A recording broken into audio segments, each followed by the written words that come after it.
فرق نہیں پڑے گا. ابھی جو مفتی صاحب نے ایک بات بیان کی آخر میں کہ ایک کمرہ الگ سے بیوی کا ہونا ضروری ہے. مفتی صاحب ایسا ہی اپنے ارشاد فرمائے جس میں اس کی حاجتیں ضرورتیں پوری ہوتی ہوں. اب میں چاہوں گا کہ جیسے یہ کمبائنڈ فیملی میں زیادہ تر ایشو ہوتا ہے نا کہ اس کو ایک کمرہ، کیونکہ زیادہ تر لڑائی جھگڑے ہوتے ہیں تو وہ الگ گھر کی ڈیمانڈ کرتی ہے، اور الگ گھر کی ڈیمانڈ مرد افورڈ نہیں کر سکتا کیونکہ گھر بہت مہنگے ہیں.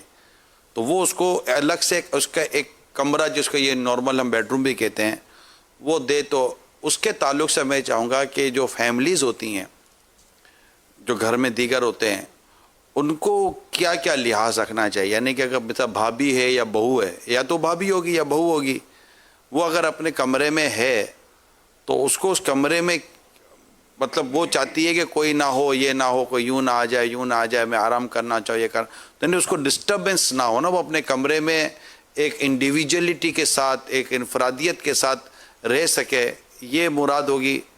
کیونکہ وہ گھر والے اس میں تھوڑا سا وہ ان کو کمپرومائز کرنا بہت ضروری ہوگا اور ان چیزوں کو سمجھنا بہت ضروری ہوگا. جی ظاہر ہے اصل میں اس کی تفصیل پردے کے بارے میں جو سوال جواب ہیں اس میں دی ہوئی ہے میرے سنت نے، اور اس سے مراد یہ ہوتا ہے یعنی سکنا بولتے ہیں اس کو، جو چیزیں مرد پر لازم ہوتی ہیں دینا، نان نفقہ اور سکنا. تو سکنے سے مراد یہی، سکنا سے مراد یہی ہوتی ہے کہ اس کو ایک ایسا کمرہ دے کہ اس کی جو حاجات وغیرہ ہیں، جیسے پردے وغیرہ کے معاملات ہیں، سامان وغیرہ اس کا ضروری ہے، وہ اس نے رکھنا ہے تو وہ اس میں رکھ سکے. بغیر اس کی اجازت کے دوسرا جائے نہیں اس میں، لیکن اس کو بڑا دل رکھنا پڑے گا. اب بس میں یہی جو آپ نے ابھی جو جملہ دروازہ بند کر کے بیٹھی رہے گی نا تو وہ خاندان والوں کو چیڑ چڑھے گی کہ اندر ہی ہم سے چھپاتی ہے.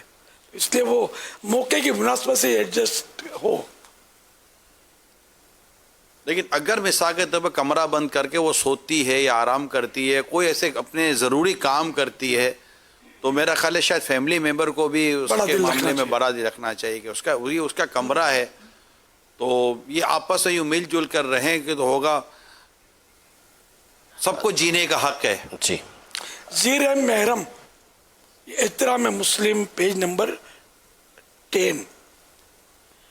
زیر محرم یعنی ایسا قریبی رشتہ دار کہ اگر ان میں سے جس کسی کو بھی مرد اور دوسرے کو عورت فرض کیا جائے تو نکاح ہمیشہ کے لیے حرام ہو. جیسے باپ، ماں، بیٹا، بیٹی، بھائی، بہن، چچا، پھوپھی، ماموں، خالہ، بھانجا، بھانجی وغیرہ. صلو علی الحبیب صلی اللہ تعالی علی محمد. یہ وہیں جواب میں ایڈجسٹ کرنا ہے جی رحم کا جہاں سوال کیا ہے.